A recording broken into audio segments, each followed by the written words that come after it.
Welcome to Cooking with Mrs. Lanham. We voted on the type of cookies you wanted to have me make, and the winner is, by popular vote, chocolate chip cookies. Dun, dun, dun, dun, dun. So I have chosen to make my daughter-in-law, Chrissy, her version of chocolate chip cookies, and that is using milk chocolate morsels instead of the semi-sweet. So it has a little bit of a different recipe. So we're gonna check out the recipe. That's what they will look like. Not quite as dark as the semi-sweet morsels. And then the recipe, it says the level is easy. It'll take 15 minutes prep time. Well, I can tell you I probably spent 15 minutes pulling the equipment together. And prior to that, about an hour cleaning my kitchen. So, remember I tell you, prep time varies. Cook is 9 minutes. That would be for each batch that I put in the oven. And it says it makes 60 cookies, which is 5 dozen, all right? And then the ingredients are here, just to show you. But then I've also pulled them out. I haven't measured them yet, but these are all the ingredients I'm gonna be using. And then going over to the steps, I will be following these. Interesting note, when you buy the semi-sweet morsels, the recipe is on the bag. But when you buy the milk chocolate morsels, they don't give you the recipe. So, all right, here we go, lift it up. The first direction says, preheat oven to 375. So here we go. All right, I'm gonna do bake. It's hard to see through the camera and do this. We're gonna put it on, I think it said 375, so it always comes on at 350. So 375, and it shall start, and we will hear a beep when the oven is preheated. You can see right now it says preheating. When we hear a beep, that'll go off, that light, and then it'll just be oven, and that means we're ready to cook. All right, let's get started while the oven warms up. Next, we need to look at the equipment. Our directions call for a small bowl, which is a silver one in the back, and that's where we're gonna put the dry ingredients in. And then over to the mixing bowl here, that's where we'll put the butter and sugar and mix that in. Then in the back here, we have a cookie sheet. I'll be using 2 of those. This will be the bowl that I'll crack the eggs in. Rubber scrapers, always needed for that. We will need different teaspoons. I'll show you how we measure those. And we will also be using dry measuring cups. And that will probably be the spoon I use to scoop the cookies and put them on the cookie sheet. Now, while the oven is preheating, we're gonna start mixing our ingredients. In the directions, it talks about combining flour, baking soda, and salt in a small bowl. So I have my small bowl here, my ingredients here, and what I need to measure with. So let's get started. Let me move these out of the way a little bit. And the first direction calls for 2 1/4 cups of all-purpose flour. So I am now going to be using dry measuring cups. They only measure one size. This is for 1 cup. This is a 1/4 cup. So in order to get 2 1/4 cups, I'm going to fill 2 of these and 1 of these. Now,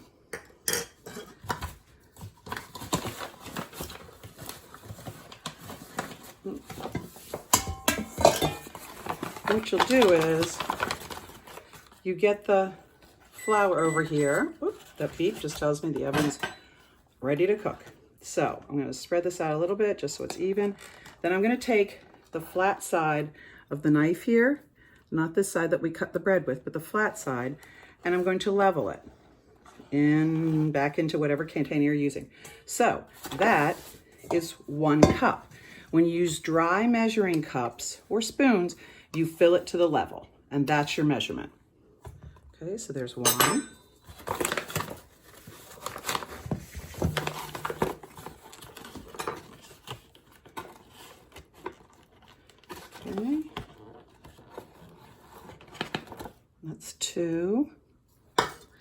And then we're going to use our little 1/4 cup, much smaller. Still level it though. You don't pack it, flour just goes in lightly, okay? So that takes care of that. So we have our flour, and then next it calls for 1 teaspoon of baking soda and 1 teaspoon of salt. So we'll do that now. This is a teaspoon. This is what's called a measuring spoon. They come in a variety of teaspoons and tablespoons. We are using the 1 teaspoon. Lowercase t, SP is teaspoon.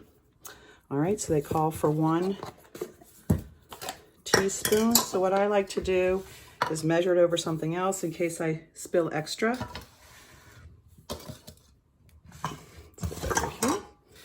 Okay, so we just need this to be level. Okay, we get it to level. And again, back side. All right, and that's 1 teaspoon of salt. And now we're going to do the same thing with baking soda, also known as, what was it? Sodium bicarbonate. Okay, sodium bicarbonate. And it is called what kind of an agent? Anybody remember? Makes it rise. It's a leavening agent. All right, so I just use the inside of the box lid to level it for me. Okay, so that's my 1 teaspoon baking soda. All right, and now we want to mix that up a little bit, and I will be using a whisk. Okay, I'm just getting all the ingredients mixed together with this. A whisk is often used for when you want to put air into something, okay, like eggs or milk or meringue, things like that, egg yolk, whites. We're just using it to make it a nice mix. All right, and now we are going to see our next directions are telling us to beat the butter, granulated sugar, brown sugar, and vanilla extract in a large mixing bowl until creamy. So let me get all that together and we'll show that process. I've put the dry ingredients to the side. We don't need them quite yet. Now we're going to start adding the ingredients that are going to go into the mixing bowl. And this will be the electric mixer that we'll be using. So the first one is 2 cups of butter or margarine softened. 1 cup is 2 sticks. When you're looking on here, it's measured by tablespoons. So if it says 2 tablespoons of butter, you would come to here, cut, and just use this portion. Okay, half of this is a 1/4 cup, a 1/3 cup, and then finally the 1/2 cup. And as I said, we need a whole cup of butter, so that is 2 full sticks.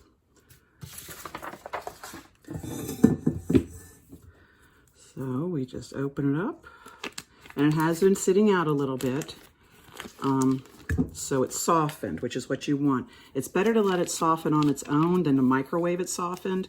In school, we often do that because first period would be right in after I arrived, so it was hard to get the butter that softened.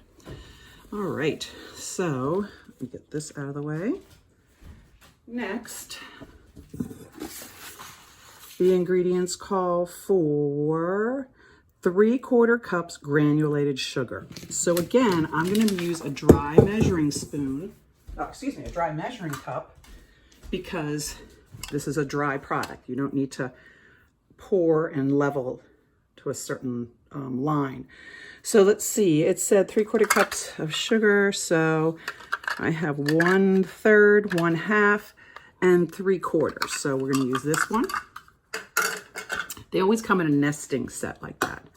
All right, so we'll put this over here. And again,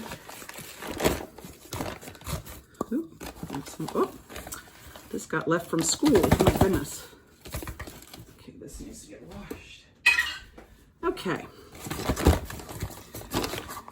So again, I'm gonna scoop it up and get my, got a big chunk of sugar there. I'm gonna get my knife, wherever I did put that. I set it away from me for a second. All right, I can't find my knife, so I'm gonna use the back flat edge of a rubber scraper. Put some more sugar in here again. Okay, so you level it out. And oops, you know I need to see here. Okay, and then we're gonna pour that in. So now we have our 3/4 cups granulated sugar And our 2 sticks, 1 cup of butter. The next, it is 3/4 cups packed brown sugar. Now, brown sugar tends to be kind of, has a moisture to it. So oftentimes when it stays like that, it'll get hard. So I was taught to add a piece of bread to the brown sugar. And this is a dark brown sugar, but even if the light ones, and the bread absorbs the air, and so this stays nice and sticky as opposed to dried out, because then you really can't even use it. All right, so this again is, well, you know what I'm going to do? Let's see here. I'm going to go with that, and then I'm going to scoop stuff in. So I'm packing it, and if nobody's ever used it, it almost feels like a little bit of a Play-Doh almost, but grainy. All right, and then I'm just going to get some more using this little one out of here to fill it up. I bought more. I wasn't sure how much I was going to need. I didn't have the recipe yet. I just knew what I had to ingredient-wise. Okay, pack a little bit more in there because you want to get it right level. You want this to be level. All right, so this you don't really have to level off so much because you're already packing it and kind of leveling it yourself. Okay, so that's a cup there, or 3/4 cup, excuse me. All right, and that goes in. Okay, and if you notice, I made a spill earlier with the flour. When I was switching over from different ingredients, I cleaned everything up. It's best to clean while you're cooking, not during time-sensitive tough stuff, but like this right now. Nothing's needed to have being taken care of yet, so I'm just going to clean it up real quick. Believe me, at the end, you want to have a nice, easy cleanup space. Okay, so then, let's see here. Excuse me. Okay, we did the butter, sugar, packed brown sugar. Now we need 1 teaspoon of vanilla extract. So 1 teaspoon. Is that it? Did I leave it over here? Oh my goodness. I'm getting back. Where did I leave it? Oh, there it is. There's my stuff. Okay. So again, I'm going to be using 1 teaspoon. It's a liquid. So I will do it over this so we don't just spill it everywhere. And this, since it's a liquid, you use these measuring spoons for the liquid and dry. And so you just get it level, okay? And then pour it into here. All right, this aside. Okay, so next, the directions call for those ingredients. Okay, butter, granulated sugar, brown sugar, vanilla extract in a large mixing bowl until creamy. So that's what we're going to work on right now. So, all right, you lift this up. Now you could do this a hand mixer as well, which is good to use. But my daughter-in-law has, as I said, she likes to bake, so this is out. So I thought I'd use it instead of a hand mixer. All right, so first of all, you make sure if you're doing this, this is locked into place. The other thing, I'd already put this in. They come in on a spring like that, and pull it to make sure it is, okay, that it is tight in there, okay? Then you can bring this down, and this is the lock for it over here. This allows you to bring it up and down. You want to lock it, so now it won't rise. The speed buttons are on this side. I am going to go slow to start with, because there's sugar and everything. I don't want it to go flying. So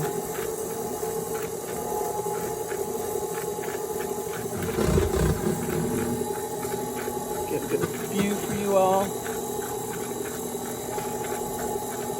All right, so the butter's kind of stuck on there. I'm gonna turn it off for a second. Get a better view here. Okay, so I'm gonna bring this up. And I am just going to use one of my scrapers, rubber scrapers, to get the butter out of there. Okay, let's try this a little bit again. Okay, we're going to lock it. and then turn it on. And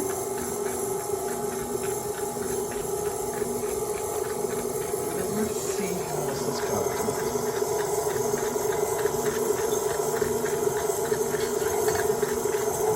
Make sure the butter off there so it all gets mixed in. Turn it up some.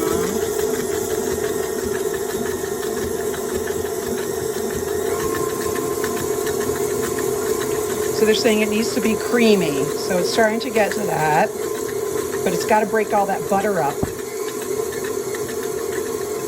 and mix it in with the sugar, brown sugar and such.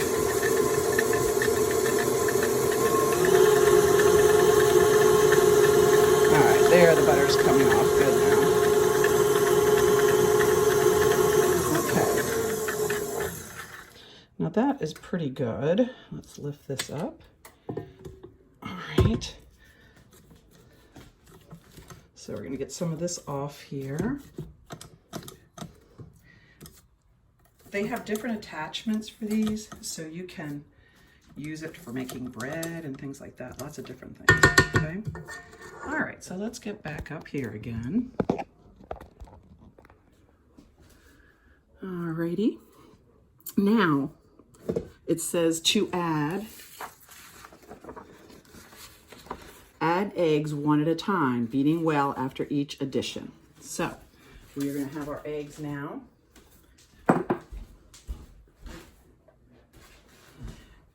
If you don't know how to crack eggs, some people are very fancy in how they crack eggs. I am not. Okay, so let's move this out of the way a little bit.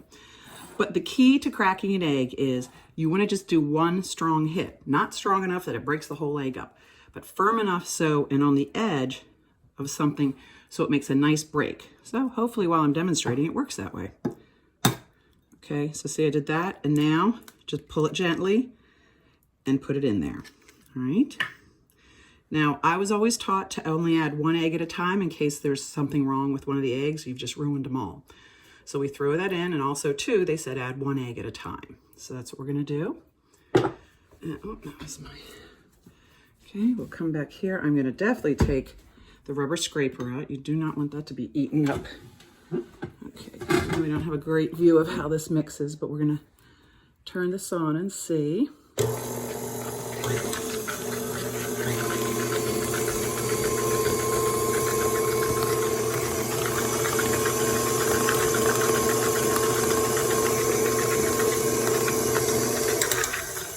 Okay, that's nicely mixed. We're gonna get the next egg in.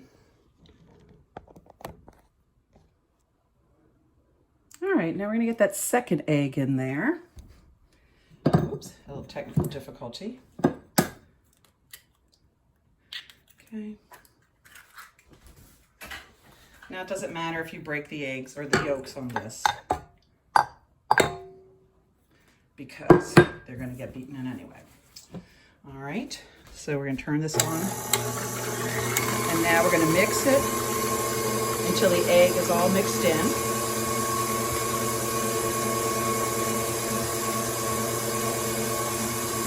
You can see it's getting a lighter color. It's also getting a little thinner. It's not quite as sticky. I'm gonna turn that off. All right, and our next, ooh, I need to clean this up for a moment because it is quite sticky. Egg yolks.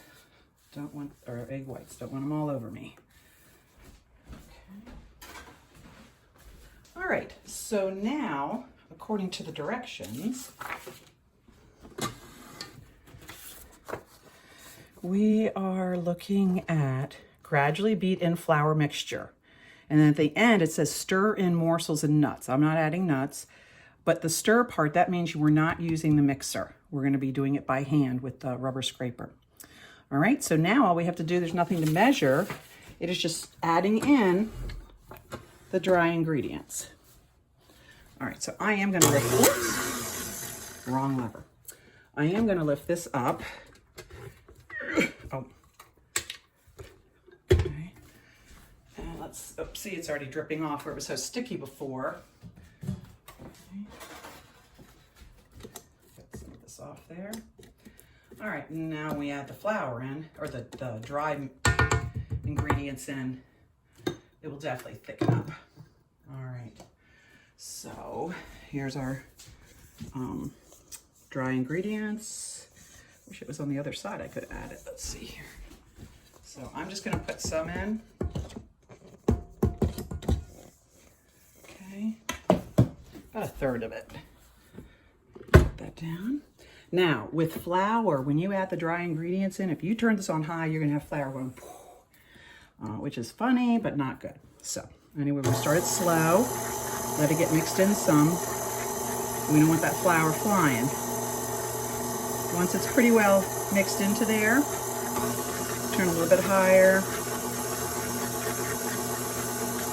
Okay. And then I'm just gonna do the same thing again. I'll lift this up. And let's see, this time we can pour it on this side because the way the beaters are. I'm gonna add some more, doing it about in thirds. So, okay, lock it again. And on low, because we have the flour.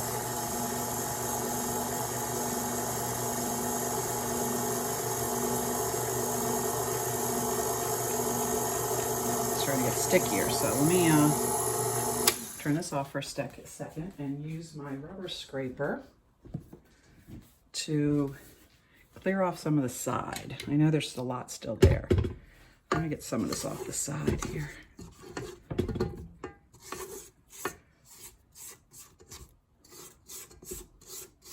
Get that flour mixed in more before I added any more to it. Put it back down. Never slam it, always hold it. This is an expensive piece of equipment for the kitchen.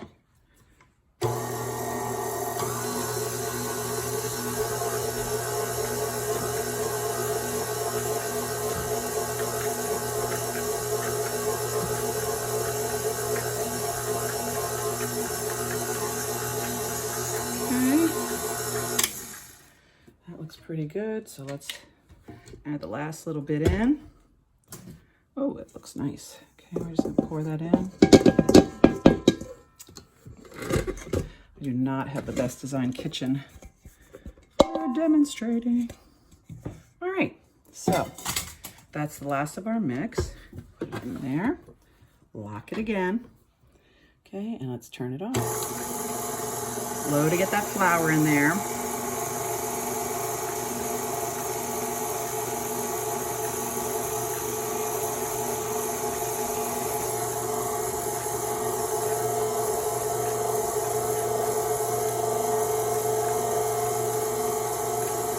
I'm going to slow it down.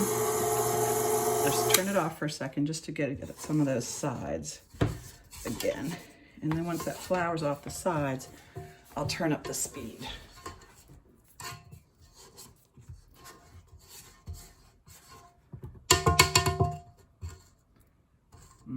Making me hungry. Okay. All right, it's locked. Yep. I want to get that flour all mixed in there.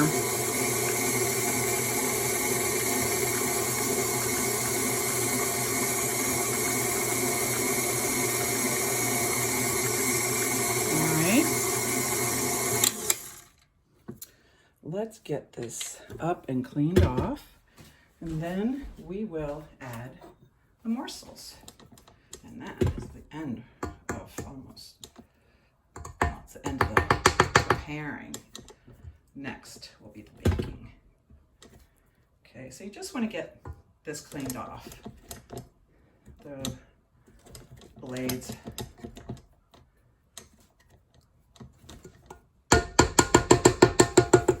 Okay, so for now, what I'm going to do, I'll do a better job of that in a second, but for now, I'm just going to take these out. All right, push this over here for now. Now, the ingredients are the direction. The ingredients says 1 3/4 cup or 11.5 ounces of Nestle's Toll House milk chocolate. So I bought a big bag just so we can have extras. But I need to figure out where to put it. Oh, okay. So anyway, I did the math. This bag has right here you see it, 23 ounces, okay? So they asked for 11.5 ounces. So if I double 11.5 ounces, that's 22, and that's 1, so 23. So this bag, half of this bag is what I need. So I'm not really gonna measure it. It's not like baking powder or baking soda where it's very, you know, it's imperative. What I'll do is I'll just kind of split it and cut it. And my scissors are...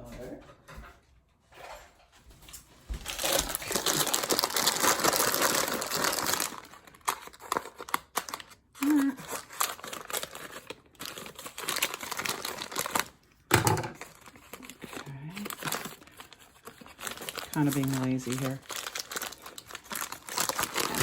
Didn't work that well. Okay. So got about half of it there. I'm pinching it. Okay. Pour them in. And this other bag, the other half, will be for another batch. Okay, so now you want to stir. You don't want to use a mixer on this because you'll break up the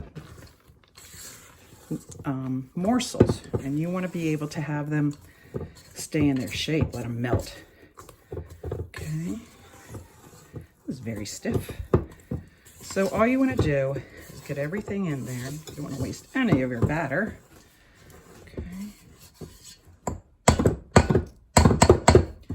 Okay, and these rubber scrapers are great for this job, just scraping the edges clean.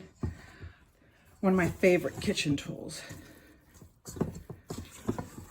Okay, all right, so that's looking pretty mixed. All right, I'm gonna get everything set up, and next we will put the cookie dough on the cookie sheets. That's what we have. All right, I've cleaned up my little space here. Like I said, it's best if you clean as you go. So the next step says to drop by rounded tablespoon onto ungreased baking sheets. So, and then they bake for 9 to 11 minutes until golden brown. Anybody know what gives it that golden brown color? You remember from the lesson? The Maillard reaction. The mad scientist in the kitchen. Okay, now, well-used cookie sheets here. So what I also learned was that when you're baking or many things, you can use parchment paper. You put it down on the baking sheet, and then the cookies, they have a less chance of burning.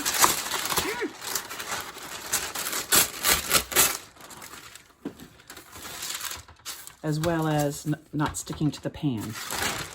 So, right this way. All right, so now we are going to make cookies. Some room here. So I have the bowl of cookie dough already. And what I usually do, they said do a tablespoon. So what I usually do is, I don't have, you can get a cookie dough scooper. I don't have one of those. I've always just learned to do it with my hands.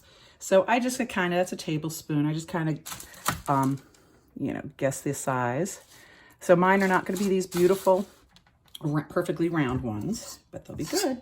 The other secret is when you're cooking, you want to make sure that the cookies are similar in size, because if you put one down there that's huge and the next one is small, which one do you think is going to cook faster or slower? And the other thing is, this paper clearly does not stay put. I'm going to move these a little bit. Okay, up a little bit. And this one actually looks a little small, so I'm going to put it over there. Keep them even. Okay, so now, something else I was taught. My mom, when she made cookies, she always kind of did 3 and 2 on a tray. So that's how I do it. Because that way when they spread, they don't necessarily spread onto each other.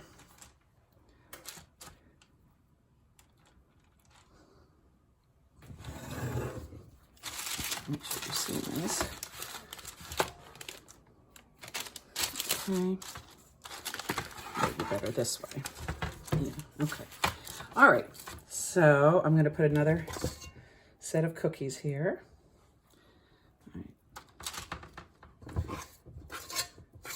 I think the hardest thing when we were in the classroom doing this was that different students would make them, so they kind of come out different sizes. So hopefully mine will be very similar because I have making them all myself. Okay, I think that's all I'm gonna be able to fit in there. I made them kind of big. All right, now I have one tray ready. I'm gonna make another tray. And let me get that done and I'll come right back to you. All right, I have finished making 2 trays of cookies. The oven is at 375, so I'm going to go ahead and put these in.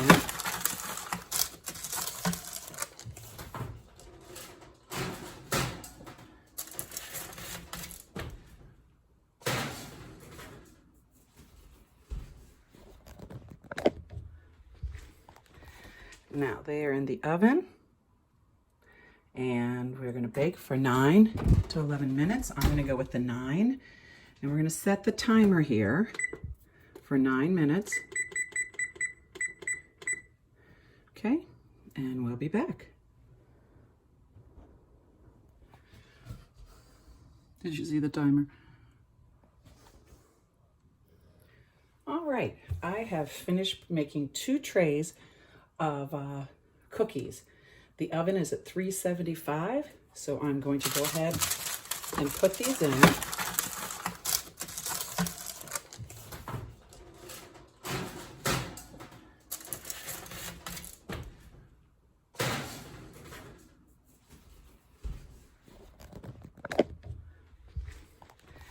Now they are in the oven and we're going to bake for 9 to 11 minutes. I'm going to go with the 9 and we're going to set the timer here for 9 minutes.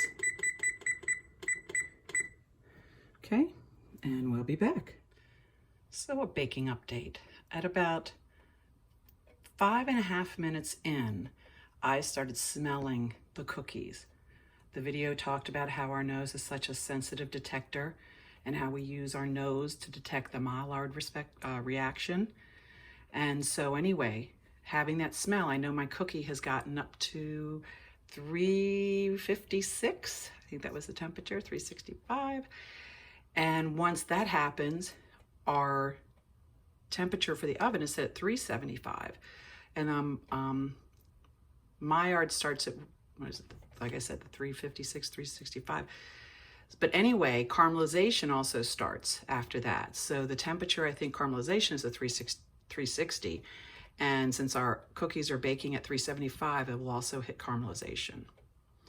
Let's see when they're done. They sure do smell good. All right, I added another minute onto our baking because I made kind of big cookies and they didn't look quite there yet. So the alarm's gonna go off. I'm gonna check them again. Well, I took the cookies out of the oven. It took 11 minutes for them to be the color they should be, which is that golden brown. Remember they said tanned. And you can see this one in the back is a little darker. It was in the back of the oven, so it probably got a little more heat. But the browning you see here is the Maillard reaction. Remember the cookies flatten out with the butter, and then they rise back up as the water evaporates. The sodium bicarbonate, baking soda, starts reacting. And then we have the Maillard reaction, then caramelization. All right, I'm gonna see if I can find somebody in my house to be a taste tester for me. Reedy, hey Reed, do you wanna eat Nana's cookie she just made for you? Oh, goodness. Oh, no. We All did right. just wake up from a nap. He did just wake up from a nap. Not a good time to try. Well, I can say I had one. They were excellent. My son is eating one. He's enjoying them. Yes, sir? Correct? Good? We're going. Okay. His mouth is full. Okay. Well, there we go. Can't always please everybody. Oh, will he take it? Oh, there. Oh, good. What's he doing? I don't know. Oh, what you were eating? There you go. There you go, buddy. How is it? All right, there we go. Here, bite from the middle. They're both in Maybe the it's middle. too warm. That's my other batch. Okay. Well, Reed, thank you for being honest.